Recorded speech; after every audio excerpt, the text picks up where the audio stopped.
इस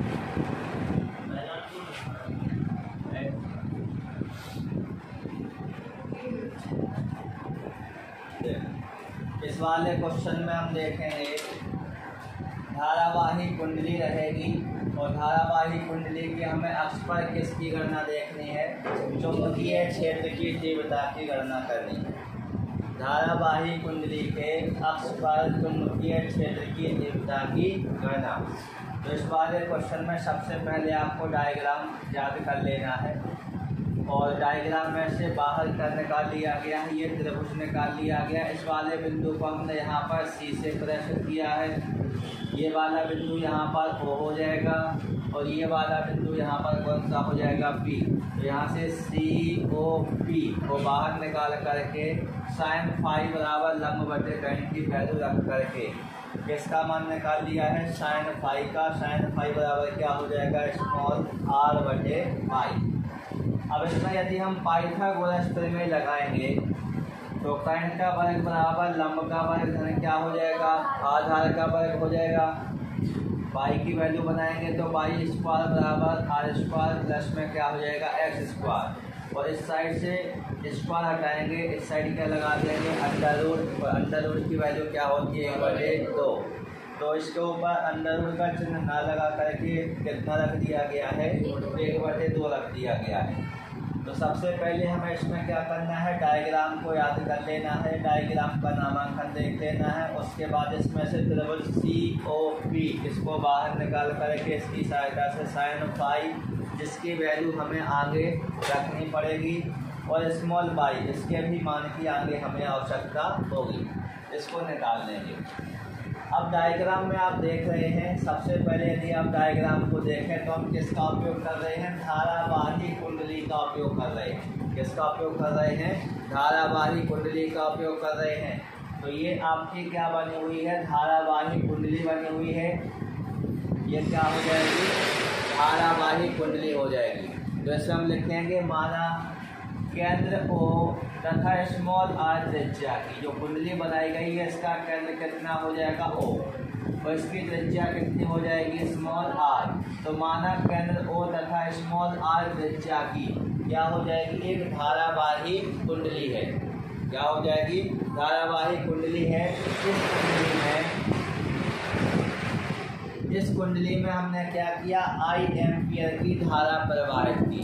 कुंडली में किसको प्रवाहित कर दिया गया है, आई एम्पियर की धारा को प्रवाहित कर दिया गया है। इसके बाद यदि आप देखेंगे तो कुंडली के बिंदु ओ से आई एम्पियर की धारा प्रवाहित की। अब कुंडली के केंद्र ओ से ये गए स्मॉल एक्स दूरी पर, यहाँ पर आए, यहाँ पर हमें क्या मिला, एक बिंदु पी। तो बिंदु ओ से स्मॉल एक्स दूरी पर क्या है, एक बिंदु पी है। और इसी बिंदु पी पर हमें किसकी गणना करनी है, चुंबकीय क्षेत्र की तीव्रता की क्या करनी है, गणना करनी है। तो इसमें हमने स्टार्टिंग में देखा, माना केंद्र ओ तथा स्मॉल आर त्रिज्या की एक धारावाही कुंडली है जिसमें आई एम्पियर की धारा प्रवाहित हो रही है। कुंडली के केंद्र ओ से स्मॉल एक्स दूरी पर एक बिंदु कौन सा हो जाएगा, बिंदु पी हो जाएगा। इस बिंदु पर हमें किसकी गणना करनी है, चुंबकीय क्षेत्र की तीव्रता की गणना करनी है। इसके लिए हमने क्या किया, ये जो कुंडली की जो परिधि थी, इस कुंडली की परिधि को अनेक अल्पांशों में बांट दिया, जिसमें से एक अल्पांश ए भी है। यहाँ से लेकर के यहाँ तक की दूरी को हम, इतनी दूरी को एक अल्पांश मान रहे हैं और ये एक दूसरा अल्पांश हो जाएगा। तो अनेक अल्पांशों में बांट दिया गया, जिसमें से एक अल्पांश क्या हो जाएगा, ये ए बी हो जाएगा। इसकी दूरी कितनी हो जाएगी, डी एल हो जाएगी। अल्पांश ए बी ये ऊपर वाला पोर्शन है, इसकी दूरी कितनी दी गई है, स्मॉल डी एल दी गई है। दूरी कितनी हो जाएगी, स्मॉल डी एल। अब इसमें यदि हम देखें तो इसके बीच यदि आप देखें तो अल्पांश और दूरी ये तो हमें क्लियर दिख रही हैं। अब इसमें बताया गया कि धारा की दिशा और बिंदु पी, धारा बह रही है ये और बिंदु पी है ये। तो धारा की दिशा, इस दिशा में धारा जा रही है और बिंदु पी है ये। तो इन दोनों के बीच यदि आप यहाँ पर देखें तो कितने डिग्री का कोण देखने के लिए मिलेगा, 90 डिग्री का कोण देखने के लिए मिलेगा। और जब 90 डिग्री का कोण देखने के लिए मिलेगा तो यहाँ पर हम क्या देखेंगे, कौन सा नियम लगाएंगे, बायो सेवार्ट का नियम। बायो-सेवार्ट के नियम से। किसके नियम से? बायो-सेवार्ट के नियम से। तो अल्पांश जो है, अल्पांश dl के कारण स्मॉल पाई दूरी पर बिंदु P पर, अल्पांश dl के कारण स्मॉल पाई दूरी पर बिंदु P पर किसकी गणना? चुंबकीय क्षेत्र की तीव्रता देखेंगे। किसके नियम से? बायो-सेवार्ट के नियम से। तो बायो-सेवार्ट का नियम क्या होता है? dV बराबर μ0/4 pi into IDL sine theta अपन क्या हो जाएगा? तो थीटा स्क्वायर। अब यहाँ पर जो कोण बन रहा है वो है आपका कितना? थीटा बराबर 90 डिग्री। तो थीटा की वैल्यू यहाँ पर कितनी रख देंगे? 90 रख देंगे। तो क्या बनेगा? dV बराबर μ0/4 पाई इंटू में क्या हो जाएगा? IDL sign 90। साइन 90 बटे में क्या हो गया? By square. साइड में लिख देंगे वैल्यू किसकी? साइन 90 की। साइन 90 का मान कितना होता है? 1। तो क्या प्राप्त हो जाएगा? dV बराबर μ0/4 पाई इंटू IDL बटे में क्या हो जाएगा? By square. इसको हम क्या मान लेंगे? समीकरण नंबर 1। यह हमें किसकी वैल्यू प्राप्त हो गई? dV की। क्योंकि बात कर रहे थे अल्पांश के कारण, तो हमें अल्प चुंबकीय क्षेत्र की तीव्रता यानी dV की क्या प्राप्त हो गई? यहाँ पर वैल्यू प्राप्त हो गई। अब चुंबकीय क्षेत्र dV के, चुंबकीय क्षेत्र जो आप देख रहे हैं dV, इसके अक्ष को यदि आप देखें तो अक्ष में बताया गया अक्ष के समानांतर एवं लंबवत। जो अक्ष है इस अक्ष को दो घटकों में विभाजित किया गया। एक तो ये समानांतर है और एक ये क्या हो जाएगा? लंबवत हो जाएगा। तो कुंडली की अक्ष जो है, कुंडली की अक्ष को दो घटकों में क्या किया गया है? वर्गीकृत किया गया है, जिसमें से एक घटक क्या हो जाएगा? समानांतर घटक हो जाएगा और एक घटक कौन सा हो जाएगा? लंबवत घटक हो जाएगा। तो यहाँ पर हम देखेंगे सबसे पहले कौन सा घटक? समानांतर घटक। कौन सा घटक हो जाएगा? समानांतर घटक। देखो कुंडली के अक्ष को कितने घटकों में विभाजित किया गया है?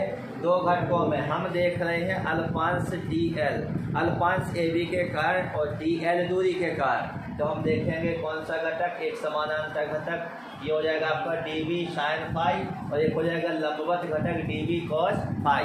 तो पहले यहाँ पर हम किसको लिख रहे हैं? समानांतर घटक को लिख रहे हैं। तो समानांतर घटक बराबर क्या हो जाएगा? dV sine phi. ये कौन सा घटक हो जाएगा? समानांतर घटक हो जाएगा। अब यहाँ पर आप देखेंगे हमें वैल्यू किसकी रख देनी है? समीकरण 1 में किसका मान है? dV का। तो यहाँ dV का मान रख देंगे तो क्या प्राप्त होगा? dV की वैल्यू μ0/4 पाई इंटू IDL बटे क्या हो जाएगा? बाई स्क्वायर इंटू में क्या हो जाएगा? यहाँ पर साइन फाई। ये कौन सा घटक प्राप्त हो गया? समानांतर घटक। इसके बाद दूसरा घटक देखेंगे हम, कौन सा घटक हो जाएगा? लंबवत घटक हो जाएगा। कौन सा घटक हो जाएगा? लंबवत घटक। लंबवत घटक में यदि आप देखेंगे तो बनेगा dV cos फाई। क्या हो जाएगा? dV cos phi. समीकरण 1 से फिर से किसकी वैल्यू रख देंगे? dV की। तो dV की वैल्यू यहाँ पर अपने पास दी गई है μ0/4 पाई इंटू क्या हो जाएगा? IDL बटे बाई स्क्वायर इंटू में क्या हो जाएगा? cos phi. ये हो गए आपके दो घटक। ये दो घटक हमने कैसे निकाले? कुंडली जो आपकी है, कुंडली की अक्ष को कितने घटकों में विभाजित किया गया है? दो घटकों में। एक समानांतर घटक है और एक कौन सा घटक है? लंबवत घटक है। तो यहाँ पर हमने देख लिया समानांतर घटक बराबर dV साइन फाई और लंबवत घटक बराबर क्या हो गया? dV cos phi. अब आप डायग्राम को थोड़ा सा देखिए। इसी प्रकार की एक और अल्पांश हमारे पास है। एक अल्पांश ये है, कौन सा है? A', B'। तो जो हमें घटक प्राप्त हुए हैं कौन से? A और B के, वैसे ही घटक हमें प्राप्त होंगे किसके? A', B' के। तो हम यहाँ पे कह सकते हैं कि इसी प्रकार A', B' एक दूसरा अल्पांश है। A', B' कैसा अल्पांश हो जाएगा? एक दूसरा अल्पांश हो जाएगा। इसके भी क्या होंगे? समानांतर और लंबवत घटक होंगे। देखो यहाँ पे बन जाएगा dV साइन फाई और यहाँ पे क्या बन जाएगा? dV cos phi. अब इसमें आप देखें, ये dV cos फाई और ये dV cos फाई एक दूसरे के बराबर है, लेकिन दिशा कैसी है? विपरीत है। एक दूसरे के बराबर हैं लेकिन दिशा कैसी है, विपरीत है। तो बराबर और विपरीत होने के कारण ये एक दूसरे के प्रभाव को निरस्त कर देंगे। dv cos फाई ये किसके कारण है, ab अल्पांश के कारण। ये dv cos फाई किसके कारण है, a डैश b डैश अल्पांश के कारण। तो दोनों घटक कैसे हैं, विपरीत दिशा में हैं और परिमाण में कैसे होंगे, बराबर। और बराबर और विपरीत दिशा में होने के कारण ये दोनों एक दूसरे के प्रभाव को कैसा कर देंगे, निरस्त कर देंगे। केवल कौन सा घटक बचेगा, dv sin फाई बचेगा। कौन सा घटक बचेगा, dv sin फाई घटक बचेगा। तो अब हम यहाँ पर चुंबकीय क्षेत्र की तीव्रता निकालेंगे, किसके कारण, sin फाई के कारण। किसके कारण, sin फाई के कारण। तो यहाँ पर हम लिखेंगे बिंदु P पर संपूर्ण कुंडली, किसके कारण लिखेंगे, बिंदु P पर संपूर्ण कुंडली के लिए।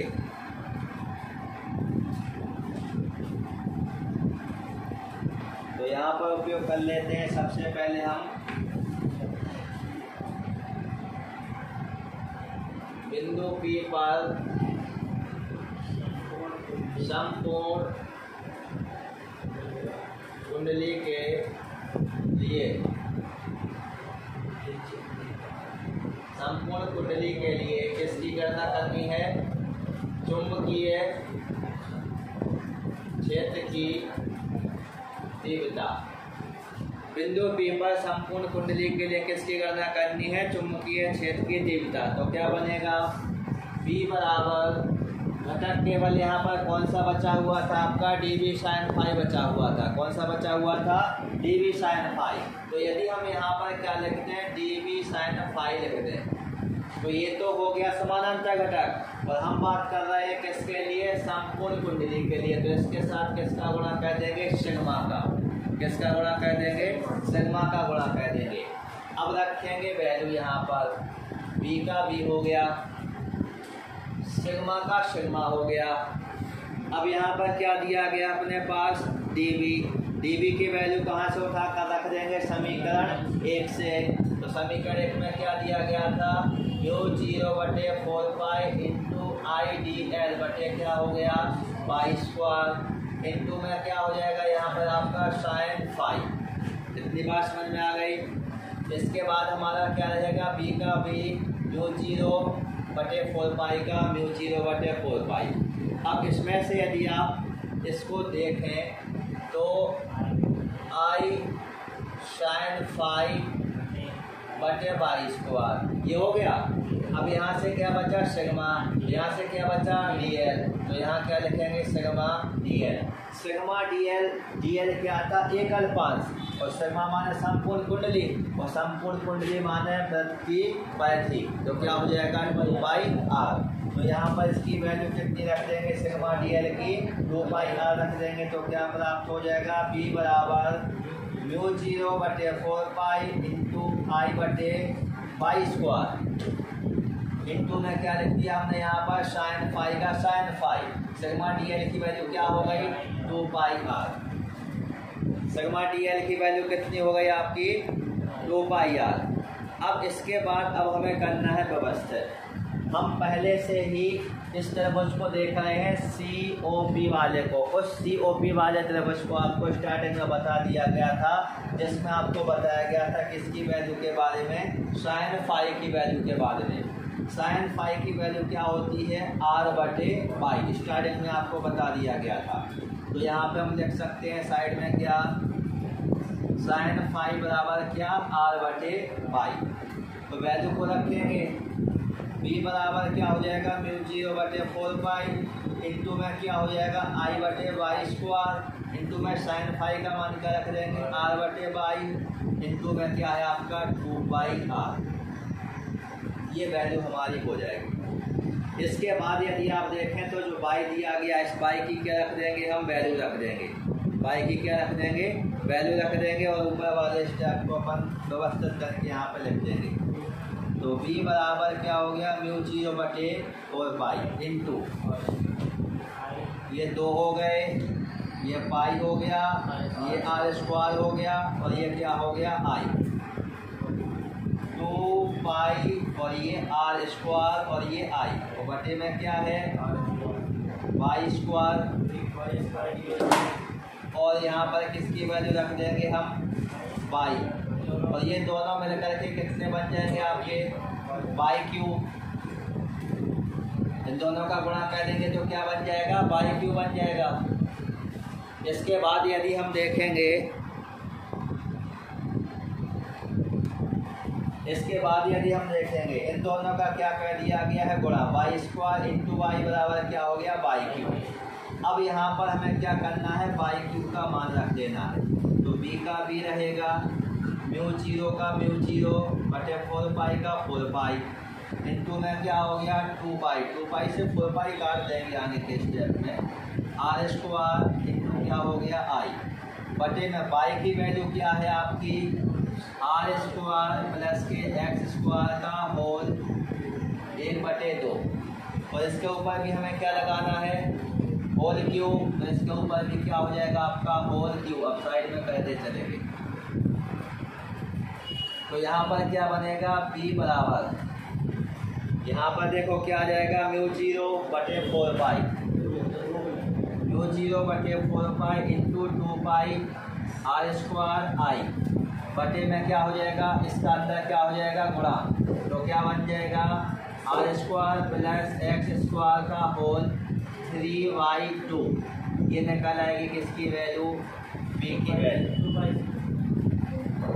और यदि यहाँ पर आपको काटना है तो ये 2 पाई से 4 पाई काट देंगे, कितनी बार कट जाएगा 2 बार कट जाएगा, तो ऐसा भी आप देख सकते हैं, और नहीं काटेंगे तो ये भी आपका चलेगा। ये आपकी किसकी वैल्यू निकल आएगी सभी अल्फांसों के कारण किसकी गणना हो जाएगी चुंबकीय क्षेत्र की तीव्रता की क्या हो जाएगी गणना हो जाएगी। मात्रक लिखेंगे वेबर प्रति मीटर स्क्वायर, मात्रक क्या हो जाएगा वेबर प्रति मीटर स्क्वायर। ये हो जाएगा क्वेश्चन। या तो आप यहाँ पर इसको छोड़ दें बी बराबर म्यू जीरो बटे 4 pi into 2 pi R square I बटे R square plus x square का होल 3/2, और यूनिट क्या लिख देंगे वेबर प्रति मीटर स्क्वायर। या फिर इसके आगे और यदि आपको करना हो, हालांकि क्वेश्चन का उत्तर अपना यही हो गया। इसके बाद यदि अपन लिखेंगे तो चुंबकीय क्षेत्र की तीव्रता केंद्र पर, यदि हम देखेंगे केंद्र पर चुंबकीय क्षेत्र की तीव्रता लिखेंगे तो x की वैल्यू क्या हो जाएगी डायग्राम के हिसाब से 0, तो उसके हिसाब से यदि अपन इसको सॉल्व करेंगे तो उत्तर दूसरा आएगा। हालांकि इसमें क्वेश्चन के हिसाब से हमारा उत्तर ये हो गया है।